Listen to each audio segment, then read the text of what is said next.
Hey everyone, welcome back to my YouTube channel. अगर आपको मेरी वीडियोस पसंद है तो प्लीज़ एक लाइक कमेंट और सब्सक्राइब कर जरूर बताना आपको ये कैसा लगा। तो चलिए हम आज का पार्टी स्टार्ट करते हैं। वांग जी समझ नहीं पा रहा था कि क्यों वीवू श्यान को देखकर उसे विंग की याद आ रही है। पर जब उसने वीवू श्यान के बारे में सुना कि वो उसके मतलब कि जैंग फैमिली की बहन का बेटा है, तब उसने वीवू श्यान को इग्नोर करने का ठान लिया था और उसने अपने सर को नीचे कर लिया था। पर भी वांग जी का ध्यान विंग से हट ही नहीं रहा था, क्योंकि विंग की हंसी की आवाज़, उसके मुस्कुराने की आवाज़ सुनकर भी वांग जी का दिल धड़क रहा है बहुत ज़्यादा तेजी से। वो चोरी चोरी नजरों से विंग को देख रहा है। वो देख रहा है कि कैसे विंग और जैंग जैंग मस्ती कर रहे हैं। हाँ, वो ज़्यादा जोर से तो नहीं बोल रहे, पर जैसे विंग मुस्कुरा रहा है, जैसे वो जैंग जैंग को टीज कर रहा है, वो सब वांग जी देख पा रहा है। और कैसे विंग मुस्कुराते हुए शर्मा रहा है, कैसे बातें कर रहा है, कैसे उसकी बाल उसके फेस पे आ रहे हैं और विंग हल्का सा उसको अपने कान के पीछे कर रहा है। सब कुछ वांग जी के आंखों से न जाने क्यों अचूका नहीं रह रहा था। वो बार बार विंग को ही देखे जा रहा था। विंग की खूबसूरती की बात करो तो हद से ज़्यादा है उसकी खूबसूरती। वांग जी उसकी खूबसूरती को देख रहे हैं और ख़ासकर विंग के होठों के नीचे वो मोल, उस मोल को देखकर वांग जी को ना जाने क्यों विंग की याद आ रही है। विंग की, उसके विंग की, और ख़ासकर उसकी वो आँखें, विंग की भी तो आँखें वैसी ही थी। ये सोच-सोच कर वांग जी का सर फटे जा रहा था कि वो क्यों क्यों इस विवशान को अपना विंग समझ रहा है। उसे तो पता है ना कि उसके विंग की मदर फादर का नाम था चांगसे सरन और वी चांगसे, पर इस विवशान के माता पिता का नाम तो कुछ और ही है। ये जैंग फैमिली में पला बढ़ा है। इसके माता पिता तो यहाँ पर ख़त्म हुए, उनका ग्रेव भी वांग जी को पता है, क्योंकि ये सब बता रहे हैं। वांग जी का ध्यान है उन सभी बातों पे, पर उसका बार बार ध्यान विंग की तरफ जा रहा है। वहीं दूसरी तरफ विंग विंग को भी नोटिस हो रहा है कि कोई ना कोई उसकी तरफ देख रहा है, और जब वो वांग जी की तरफ देखता तो वो देखता कि वांग जी भी उसे देख रहा है, इसीलिए वो शर्मा जाता। वहीं ये सब होते हुए मतलब कि वांग जी और विंग किस तरह एक दूसरे को देख रहे हैं, विंग किस तरह शर्मा रहा है, ये देखकर मैडम यू बहुत ज़्यादा ही अजीब फील कर रही थी। उन्हें डर लग रहा था, अगर दोनों एक दूसरे के प्रति अट्रैक्ट हुए तो अल्फाओं का कोई भरोसा नहीं होता, कब उसका नीयत ओमेगा के लिए बदल जाए, कब अल्फा किस फितरत से ओमेगा के पास आए, कुछ भी पता नहीं चल सकता। और अल्फा को तो सिर्फ ओमेगा की बॉडी चाहिए होती है। तो क्या लान वांगजी भी वैसी होगा? अगर लान वांगजी ने विंग को यूज़ किया और उसे छोड़ दिया तो? विंग की तो उम्र ही है ये सब की, मतलब कि 16-17 की उम्र में बच्चे थोड़ा सा अलग ही बिहेव करते हैं। उनकी बॉडी में अलग सी चेंजेस होती है, जिसमें बच्चे बिगड़ जाते हैं, बच्चे बहक जाते हैं, और अल्फा के प्रति उनका फीलिंग कुछ और ही हो जाता है। बच्चे इस उम्र में मैच्योर नहीं होते, इसीलिए मैडम यू थोड़ा सा डर रही थी, अगर इन दोनों के प्रति अट्रैक्शन हुआ और दोनों ने कुछ ऊट-पटांग हरकत कर दी तो? वांग जी ने विंग को यूज़ कर लिया तो? और उसे छोड़ दिया तो? यही सब बातें मैडम यू के दिमाग में चल रही थी। मैडम यू का ये सोचना भी गलत नहीं है, क्योंकि ओमेगा की शादी 18-19 साल के बाद ही होती है, जब ओमेगा का प्रॉपर हीट आता है, और अभी तो विंग सिर्फ 15 या 16 साल के बीच में है। अगर उन दोनों के मतलब कि लांग वांग जी के और उसके बीच में कुछ नज़दीकियाँ बढ़ गई तो ये गलत होगा। शादी के पहले ये सब करना गलत होता है, और मैडम यू यही सब सोच रही हैं। मैडम यू एक ऐसी मानसिकता धारण करती है जहाँ उन्हें किसी पे जल्दी से भरोसा नहीं होता, और अभी तो वांग जी विंग दोनों एक दूसरे की तरफ अट्रैक्ट हो रहे हैं, तो इस चीज़ को मैडम यू बहुत जल्दी ही नोटिस कर लेती है, और वो इन दोनों को अलग करने का सोचती है, क्योंकि वांग जी और विंग की उम्र में बहुत ज़्यादा फासला है, पूरा 13 साल का फासला है। और सिर्फ फासले की बात नहीं है, उम्र की बात नहीं है, विंग की अभी उम्र नहीं हुई है ये सब करने की। अगर विंग बहक गया और वो गलती कर दिया, उससे तो विंग की ही लाइफ बर्बाद होगी, और विंग की ही नहीं, पूरे सेक्ट में जैंग फैमिली की बर्बादी हो जाएगी। उन्हें बदनाम कर दिया जाएगा क्योंकि एक ओमेगा की इज्जत पे पूरा घर का इज्जत टिका होता है। अगर ओमेगा ही बदनाम हो गया तो उस घर की भी बदनामी हो जाती है। यही सब सोचकर मैडम यू विंग को देख रही थी। विंग किस तरह शर्मा रहा है वो भी वांग जी को देखकर। ये सब मैडम यू को देखकर अच्छा नहीं लगा। तभी उनका ध्यान सामने की तरफ जाता है। जैंग फैमिया और चिंगेन जुन बातें कर रहे थे सेक्ट के बारे में कि कैसा है ये सेक्ट, कैसे हम लोग क्या क्या करते हैं, कैसी हमारी आमदनी होती है। ये सब बातें जैंग फैमिया चिंगेन जुन को बता रहे थे। तभी मैडम यू को कुछ आइडिया आया और वो खड़े होते बोलती है, मुझे लगता है मैडम लैन को यहाँ पर बोर लग रहा होगा क्योंकि यहाँ तो अल्फा हमारी सेक्ट की बातें कर रहे हैं। ये बात मैडम लैन को ज़्यादा अच्छी नहीं लग रही होगी, मुझे पता है, क्योंकि हम लोगों को तो खूबसूरत जगह घूमना पसंद है। तो क्यों ना मैं मैडम लैन को बाहर घुमा के लाऊं। ये सुनकर जैंग फैमिया कहते हैं, ओह हाँ, ये तो अच्छी बात है, वैसे भी हम कुछ टाइम बाद बाहर आ ही जाएंगे। ये सुनकर चिंगेन जुन भी कहती है, हाँ जाओ आप लोग बाहर जाइए, वैसे हम लोग भी आ जाएंगे कुछ टाइम बाद। ये सुनकर मैडम लैन स्माइल करती है और फिर वो उन लोगों को ग्रीट करके उठती है। तभी मैडम लैन और मैडम यू बाहर जाने के लिए खड़े हो गए थे।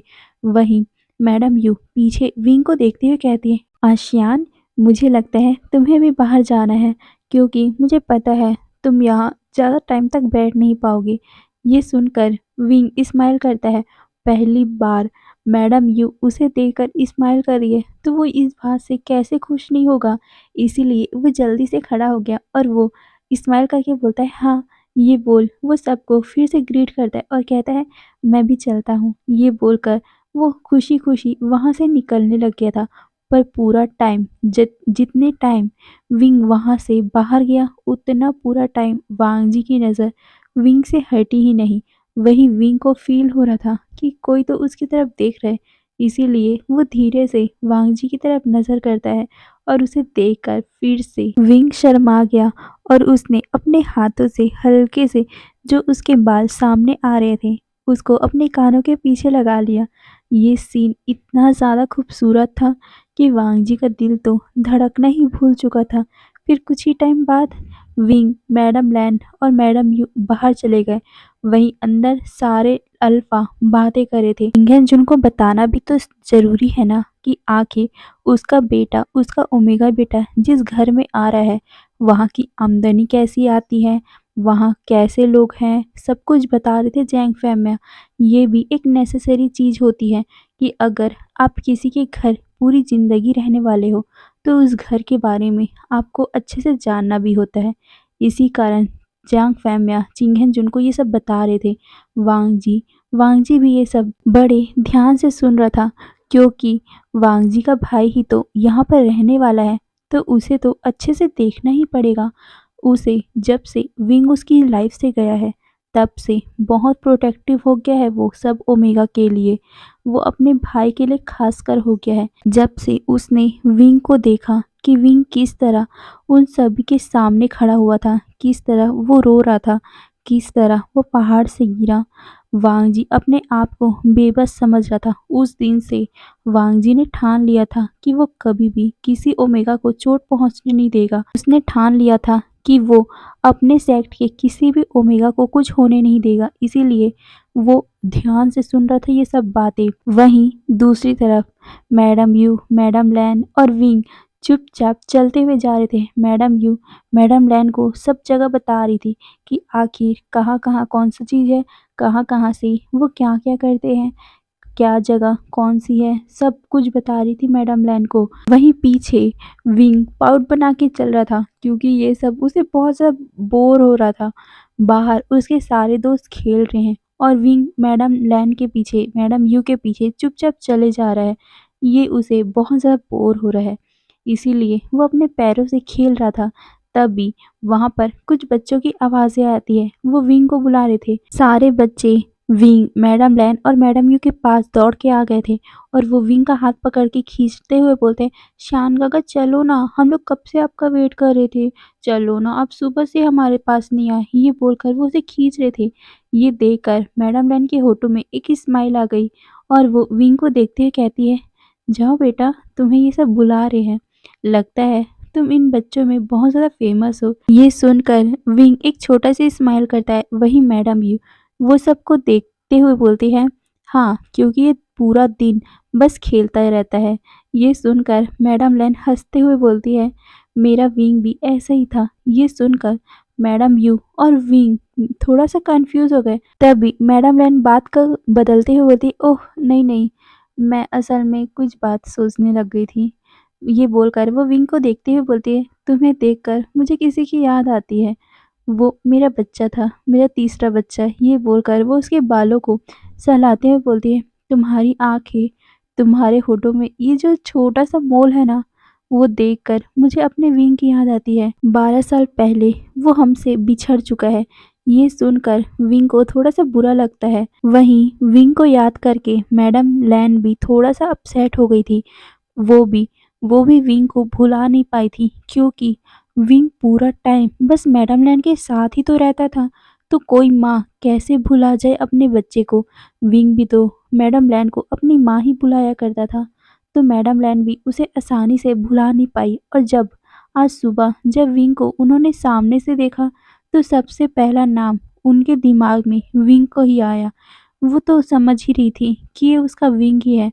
पर जब जैंग फैमिली ने बताया कि वो उसकी बहन का बेटा है, तब जाकर अपने दिमाग को अलग करती है। और उन्होंने सोचा शायद तक ये उनका वहम होगा। ये बोलकर वो स्माइल करती और कहती, जाओ। ये बोलकर विंग को वो भेज देती है। विंग मैडम यू और मैडम लैन को ग्रीट करती है और फिर वहाँ से वो बच्चों के साथ भाग गया और भागकर खेलने लग गया था। मैडम लैन पहले विंग को देखती है, वो उसको स्माइल करके देख रही थी। तभी मैडम यू कहती है, मैंने मैंने तो नहीं सुना आपकी तीसरे बच्चे के बारे में। कौन था वो? ये सुनकर मैडम लैन मैडम यू की तरफ देखती है और फिर कहती है, असल में वो मेरा दोस्त का बेटा था। उसके साथ ही हम वांगजी की शादी करवाना चाहते थे। और उसके माँ-बाप हमेशा ही नाइट हंट पे जाते थे। इसीलिए हम लोगों ने सोचा था कि विंग हमारे पास ही रहेगा और बड़ा होने के बाद हम वांगजी की शादी करवा देंगे। ये बोलकर वो स्माइल करती है। वो सब कुछ सच तो नहीं बता सकती, क्योंकि उन्होंने किसी को भी नहीं बताया कि विंग वांगजी का पार्टनर था। वांगजी और उसकी शादी हुई है और अभी भी वो नहीं बता सकती। इसीलिए वो आधा सच बोलती है तो आधा उन्होंने झूठ बोला था। तभी मैडम ये पूछती है, तो वो बच्चा कहाँ है? ये सुनकर मैडम लैन थोड़ा अपसेट हो गई और वो कहती है, 12 साल पहले उसकी मौत हो गई है। ये सुन मैडम यू को बुरा लगता है और वो कहती है, कोई नहीं, भगवान उसकी आत्मा को शांति दे। ये सुनकर मैडम लैन स्माइल करती है और कहती है, फिर फिर से मैडम लैन को मैडम यू पूरी जगह पूरा लोटस पियर घुमाने लग गई थी कि कहाँ कौन-कौन सी जगह है। और फिर वो पाउंड के पास भी आती है। वो बताने लगी कि यहाँ उन्हें कितनी ज़्यादा प्रॉफ़िट होती है इस पाउंड से ही। इस पाउंड में हज़ारों लोटस खिलते हैं। उस लोटस के बहुत सारे हम लोग दवा बनाते हैं। हमारे आधे से ज़्यादा काम इस लोटस से ही हो जाता है। ये सुनकर मैडम लैन स्माइल करती है और वो सब जाने लगी। वहीं विंग सारे बच्चों के साथ खेलने लग गया था। विंग बहुत सारा उछल-कूद कर रहा था, सारे बच्चों के पीछे भाग रहा था। कभी बच्चे उसके पीछे भागते, तो कभी विंग उसके पीछे भागता। विंग के खिलखिलाने की आवाज़ पूरे लोटस पियर में गूंज रही थी। वहीं दूर से किसी इंसान की नज़र सिर्फ हमारे विंग पे ही थी। विंग को देखते-देखते कब वो उन लोगों के पास पहुंच गया, उसे पता भी नहीं चला। असल में कुछ टाइम पहले वांग जी और बाकी लोगों का काम मतलब कि बातें करना ख़त्म हो गया था और जैंग फैमिली सबको बाहर लोटस पियर घुमाने के लिए भी लेके आ गए थे। सारे लोग घूम रहे थे। तभी वांग जी के कानों में विंग की हंसी की आवाज़ आती है और वांग जी का ध्यान सीधा उस तरफ जाता है जहाँ विंग बच्चों के पीछे भाग रहा था और वो कैसे खेल रहा था, कैसे बच्चे उसके पीछे भाग रहे थे, कैसे वो मस्ती कर रहा था। सब कुछ देखकर ना जाने कब वांग जी के होठों में एक लाइट सा स्माइल आ गया, उसे पता भी नहीं चला। फिर वांग जी कब धीरे-धीरे अपने फादर से दूर होते हुए विंग के पास पहुंच गया, उसे पता भी नहीं चला। वो सिर्फ विंग को देखे जा रहा था। अभी विंग अपने बच्चे दोस्तों के साथ आँख मिचौली खेल रहा था, मतलब कि उसकी आँखों में पट्टी बंधी हुई थी और विंग सब बच्चों को छूने की कोशिश करते हुए इधर-उधर टहल रहा था, मतलब कि इधर-उधर घूम रहा था। और कब विंग बच्चों को ढूँढते-ढूँढते वांग जी के पास पहुँच गया, पता भी नहीं चला। वहीं वांग जी भी विंग को देखने में इतना बिज़ी था कि उन दोनों को ही होश नहीं रहा कि कब विंग वांग जी को पकड़ चुका है और कब वो उछलने लगा। वांग जी अपने आप में इतना खोया हुआ था कि उसे तो याद भी नहीं रहा कि उसे किसी ओमेगा ने टच किया है। कभी भी वांग जी को ऐसा पसंद नहीं था, पर आज विंग ने उसे छुआ तो उसे ना जाने क्यों ये इसे हटाने का मन ही नहीं किया और वो बस विंग को ही देखे जा रहा था। विंग की आंखों में पट्टी बंधा हुआ है, इसीलिए उसे महसूस नहीं हुआ, पर जैसे ही उसे महसूस हुआ कि वो शायद गलत इंसान को पकड़ा हुआ है, क्योंकि जब विंग ने उस इंसान को ढंग से पकड़ा और वो उसके मसल को छूने लगा, उसके एब्स को छूने लगा, उसकी बॉडी को छूने लगा, तब उसे एहसास हुआ कि उसने तो किसी बड़े इंसान को पकड़ा हुआ है और साथ में ये अल्फ़ा है, क्योंकि उसकी बॉडी इतनी मस्कुलर है। एक पल के लिए तो विंग बहक सा गया था और उसका हाथ कब वांग जी के शोल्डर से होते हुए कब उसके चेस्ट में आ गया और कब उसके चेस्ट से होते हुए पूरे चेस्ट में अपने हाथ को घुमाने लगा। वांग जी को भी होश नहीं रहा, वहीं विंग तो इतना ज़्यादा उसे मतलब मिसमराइज़ हो गया था। इसकी इतनी अच्छी बॉडी है। विंग तो मन में सोच रहा था, ये अल्फ़ा कौन है यार? इतना अच्छा है इसकी बॉडी, काश काश मेरे अल्फ़ा की भी ऐसी बॉडी हो। ये बोलते हुए वो बार-बार वांग जी की बॉडी को छू रहा था। तभी अचानक से वो दोनों होश में आए, क्योंकि वहाँ बच्चों की बहुत ज़्यादा आवाज़ें आ गई थी।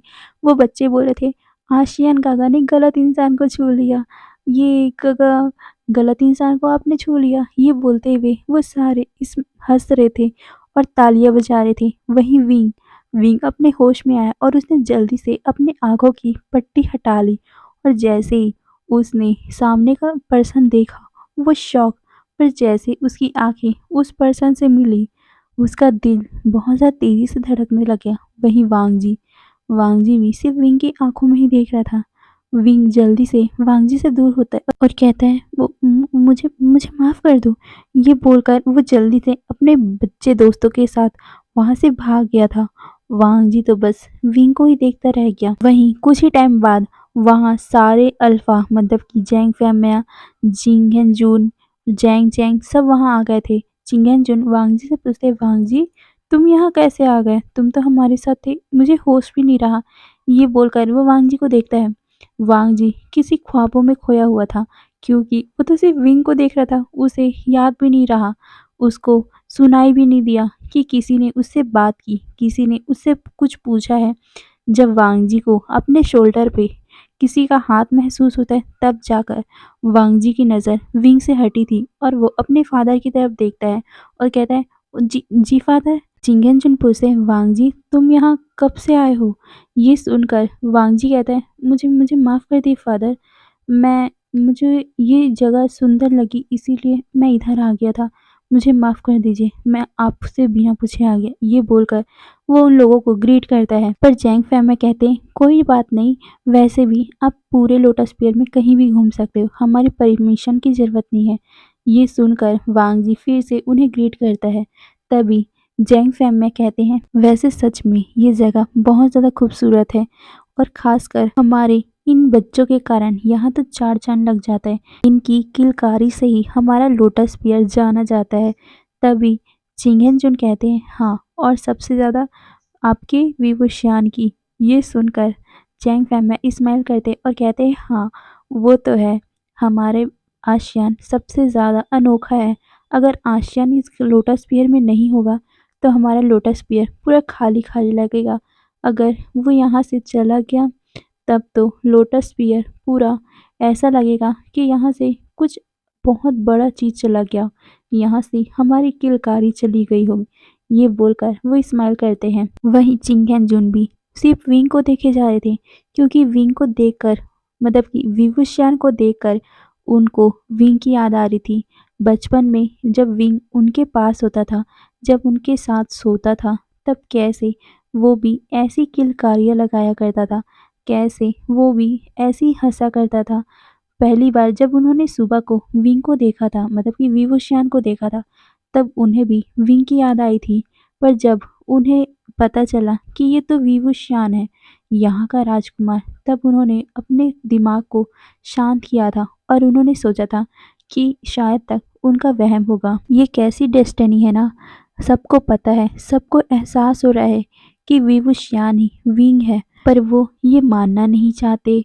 वहीं हमारा प्यारा सा विंग बहुत अच्छे से खेल रहा था। तभी जैंग फैमिया विंग को देखते हुए कहते, विंग ज़्यादा अपने आप को गंदा मत करना और हाँ, जल्दी वापस आ जाना।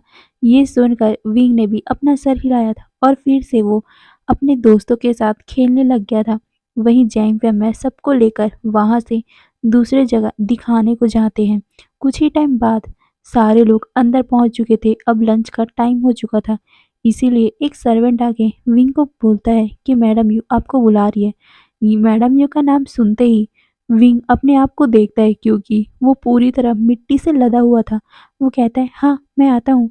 ये बोलकर वो जल्दी से तालाब की तरफ भाग गया था और वहां से वो अपने आप को फ्रेश करता है और फिर भागकर अंदर आता है। वो देखता है कि सारे लोग अपने अपनी जगह पे, मतलब कि डाइनिंग टेबल पे बैठ चुके हैं। तभी जैंग जैंग विंग को देखकर कुछ इशारों में ही बोलता है, मतलब कि उसे इशारों में ही डांटता है कि इतना टाइम क्यों लगा, हमने तो कई मिनट पहले तुम्हें बुलाया था ना। ये सुनकर, मतलब ये समझकर विंग भी इशारों में ही उससे माफ़ी मांगता है और वो जल्दी से किचन की तरफ भागता है, क्योंकि उसे पता है मैडम यू अभी किचन में होगी और मैडम यू अगर विंग को इतना लेट देखेगी फिर से उसे डांट पड़ेगी। विंग जल्दी से भागकर किचन में जाता है। मैडम यू सब सर्वेंट को बोल रही थी कि आराम से सबको लेके जाओ। सारे लोग अच्छे से सब काम कर रहे थे। वहीं विंग विंग चोरी चोरी से अंदर देखता है। वो देखता है कि मैडम यू किसी और ही काम में बिजी है, किसी दूसरे सर्वेंट को कुछ काम दे रही है। इसीलिए विंग चुपके से अंदर जाता है और वो अंदर से एक सूप का बाउल पकड़ लेता है जिसमें बहुत सारे सूप रखे हुए थे। वो उसे उठाकर डाइनिंग टेबल के पास जाने लगा था। तभी मैडम यू का ध्यान उसके तरफ गया और वो उसे रोकते हुए बोलती, तुम विवशियान, तुम इतना टाइम से क्यों आ रहे हो? तुम्हें पता नहीं है यहाँ पर काम था और तुम खेलने में बिजी थे। मैंने तुम्हें कितने मिनट पहले बोला था आने के लिए और तुम अब आ रहे हो। ये बोलकर वो विंग के पास आने लग गई थी। विंग कहता है, मैडम यू मुझे माफ़ कर दीजिए, वो मैं गंदा हो गया था तो मैं उसे साफ करके आ रहा था।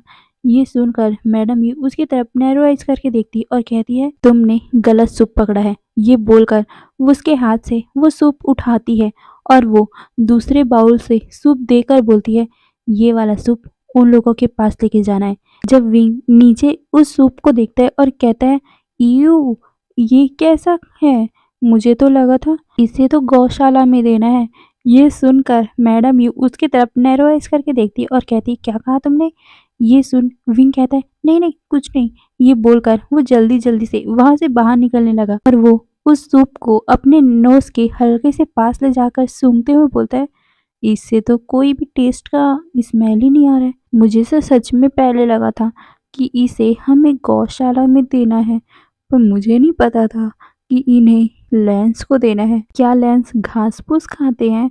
ये तो पूरा घास फूस ही लग रहा है, पूरी उबली सब्जियां हैं। ये बोलकर वो हंसने लग गया था। फिर कुछ ही टाइम में वो उस सूप को लेकर डाइनिंग टेबल के पास आ गया और वो उस सूप के बाउल को डाइनिंग टेबल पे रखते हुए वहां से फिर से जाने लग गया था। वहीं वांग जी की नज़र फिर से विंग पे पड़ती है। वहीं मैडम लैन वांग जी को देख रही थी कि वांग जी कैसे विंग को देख रहे हैं। ये देखकर मैडम लैन के होठों में एक छोटा सा स्माइल आ गया था। वो सोचती है, पहली बार वांग जी को किसी ओमेगा पे इंटरेस्ट आया है, क्या मैं वांग जी के भी रिश्ते की बात कर दूं? ये सोचकर वो वांग जी को देखती है और कहती है अपने मन में ही कि मुझे वुशियान पसंद आया है, मुझे वुशियान में विंग की झलक दिखती है। क्या वांग जी को भी ऐसा लगता है? वो सोचती है कि बाद में जब चिंगेन जुन और वो एक साथ रहेंगे अकेले, तब वो बात करेंगी। अभी तो वो सभी खाने के लिए बैठे हुए थे। वही कुछ टाइम बाद ही मैडम लैन और सारे सर्वेंट कुछ ही टाइम में वहाँ सारे डिशेस को लगा देते हैं। वहीं विंग भी जैंग जैंग और जैंग फैमिली के बीच में आके बैठ गया था। और सारे लोग फिर अपना-अपना खाना एन्जॉय करने लगे।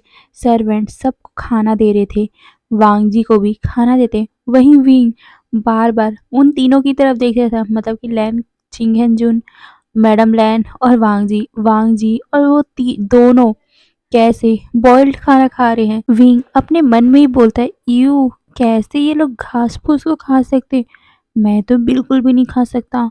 हाँ, थैंक गॉड मैं इनके साथ नहीं रहता। अगर ऐसा होता तो मैं भी क्या घास फूस ही खाता। नहीं नहीं नहीं नहीं, मुझे यही खाना पसंद है। ये बोल के वो अपने बाउल को लेकर जल्दी जल्दी से खाने लग गया था। और जैसे ही उसने अपनी आंखें उठाकर सामने देखा, सामने वांग जी उसी को देख रहा था, जिसके कारण विंग का खाना उसके गले में फंस गया और वो कफ करने लग गया था। वहीं जैंग चैंग जो उसके बगल में बैठा था, वो उसे कहता है, विवश ढंग से खाना क्यों नहीं खा सकते तुम? हमने कितने बार तुम्हें बोला है कि खाना को इतनी जल्दी जल्दी नहीं खाते। ये सुनकर विंग अपने मुंह में भरे हुए खाने को खाते हुए कहता है, सॉरी गग्गा। ये बोलकर वो फिर से खाना खाने लग गया था, पर इस बार उसने वांग जी की तरफ देखा नहीं। वांग जी अपने मन में सोचते हैं, खाते टाइम ये सब बातें कैसे कर सकते हैं। ये सोचकर वो बिना किसी को देखे हुए अपना खाना खत्म करता है। फिर ऐसे ही वो दिन भी बीत गया। जितने भी लैंड साइड से आए हुए थे, उन लोगों को उनका रूम दिखा दिया गया था। वांग जी का रूम एक ऐसी जगह पे था जहाँ से लोटस पियर का पाउंड बहुत अच्छे से दिख जाता है। वहाँ की हरियाली, वहाँ लोग कैसे चहल पहल कर रहे हैं, बच्चे कैसे घूम रहे हैं, वो सब देखकर वांग जी को अलग से ही फील हो रहा था। गुस्सों में कभी भी ऐसी शरारतें नहीं होती, ऐसी आवाज़ें नहीं होती और ऐसी गर्मी तो बिल्कुल भी नहीं होती, और यहाँ का माहौल अलग है। वांग जी यही सब देख रहा था, तभी उसकी नज़र बाहर खेलते हुए विंग पे पड़ी। विंग कैसे उछल कूद कर रहा है, कैसे खेल रहा है, कैसे पतंग को पकड़ने के लिए दौड़ रहा है, सब कुछ वांग जी देख रहे हैं। वांग जी अपने मन में कहता है, क्यों क्यों तुम्हें देखकर मुझे अपने विंग की याद आती है। मुझे पता है कि तुम वो नहीं हो, पर भी क्यों क्यों मैं तुम्हारी तरफ अट्रैक्ट हो रहा हूँ। ये बोलकर उसने अपना फेस को टर्न कर लिया था और वो अपने बेड पे आके मेडिटेट करने लगा। ऐसे ही फिर रात भी हो गई। रात को सारे लोग फिर से खाना खाने आते हैं। फिर से वही सब होता है। विंग इस बार मस्ती करते हुए खाना खा रहा था, जिसे देखकर मैडम ये उसे शांत करवाते हुए बोलती है, चुपचाप खाना खाओ। इस बार से विंग फिर से शांत हो गया और फिर से खाना खाने लग गया। ऐसे ही उनका खाना भी फिनिश हो गया। वहीं मैडम लैन अपने रूम में जाती है चिंगेन जून के साथ। मैडम लैन किसी सोच में पड़ी हुई थी, तभी चिंगेन जून कहते हैं, क्या हुआ, तुम्हें क्या लोटस पेयर अच्छा नहीं लगा? ये सुनकर मैडम लैन कहती, नहीं ऐसी बात नहीं है, मुझे तो अच्छा लगा है। मेरा बेटा सिचैन यहाँ आके खुश रहेगा, यहाँ बहुत अच्छा माहौल है। ये सुनकर चिंगेन जून कहते हैं, हाँ बहुत अच्छा, ये सारे लोग भी अच्छे हैं। ये सुन मैडम लैन अपना सर हिलाती और कहती है, पर मुझे आपसे कुछ बात करनी है। ये सुनकर चिंगेन जून कहते हैं, बोलो। तभी मैडम लैन उनको बैठाते हुए कहती है, मैं वांग जी के लिए बोल रही हूँ। ये सुनकर चिंगेन जून कहते हैं, वांग जी के लिए, क्या मतलब? तभी मैडम लैन कहती है, मैं कहना चाहती हूँ कि वांग जी शादी नहीं कर रहा है। और ये बोलते हुए थोड़ा वो इधर-उधर की बातें करने की कोशिश कर रही थी। उन्हें समझ नहीं आ रहा था कि आखिर वो कैसे कहें, इसीलिए वो अपनी आँखें बंद करके डायरेक्ट कह देती है, मुझे लगता है कि वांग जी को विवुशियान में इंटरेस्ट है, तो क्या हम लोग उन दोनों की शादी करवा दें? ये बोलकर वो चिंगेन जून को देखती है। चिंगेन जून मैडम लैन की तरफ देखकर हँसने लगे और वो कहते, तुम इसके लिए डर रही थी? मैंने भी नोटिस किया है वांग जी विवुशियान की तरफ अट्रैक्ट हो रहा है, पर शादी, तुम्हें पता है ना, शादी के नाम से वांग जी कितना ज़्यादा भड़क जाता है।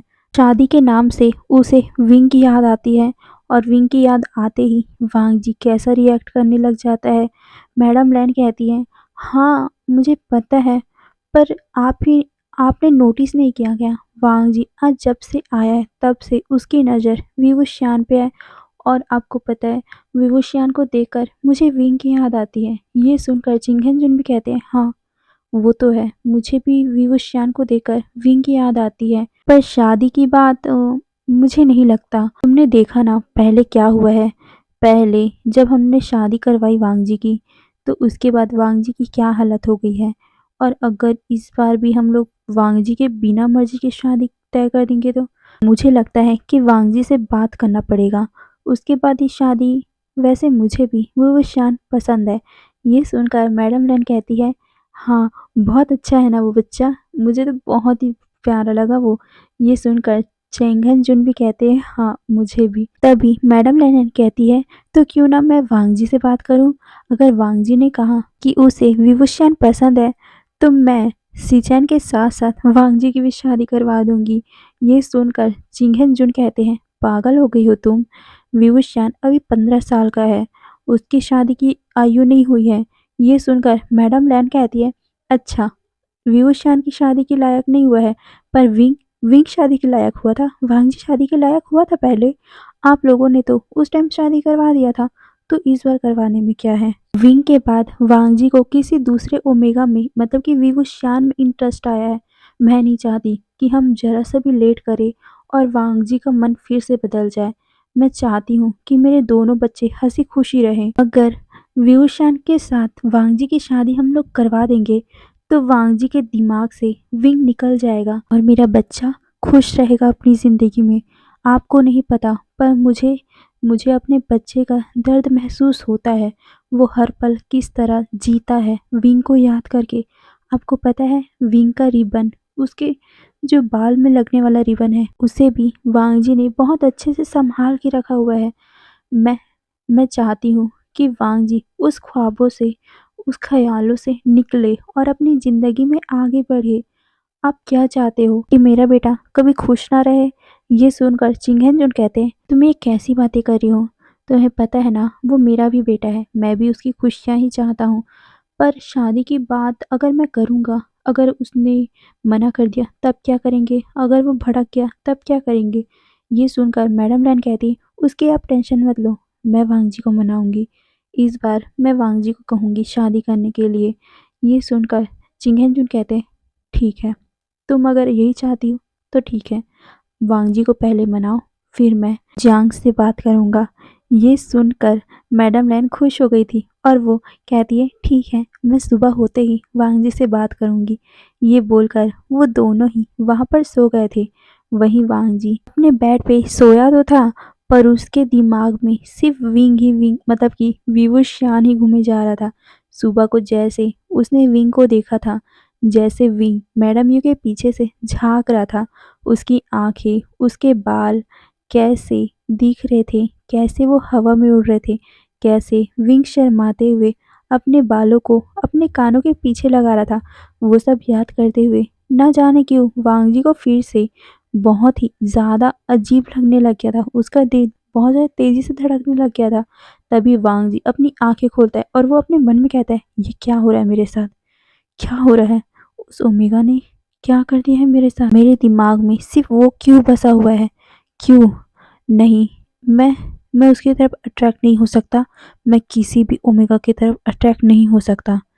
ये बोलकर वो उठता है और फिर मेडिटेट करने लग गया था। पर मेडिटेट करते फिर टाइम भी जैसे उसने आंखें बंद की, फिर से उसे विंग का फेस याद आने लग गया था, मतलब कि विवुशियन का फेस याद आने लग गया था, जिससे वांग जी फ्रस्ट्रेट हो गया और वो अपने तलवार को लेकर बाहर चला गया। वो बाहर जाके देखता है कि यहाँ तो सारी तरफ चहल पहल हो रही है।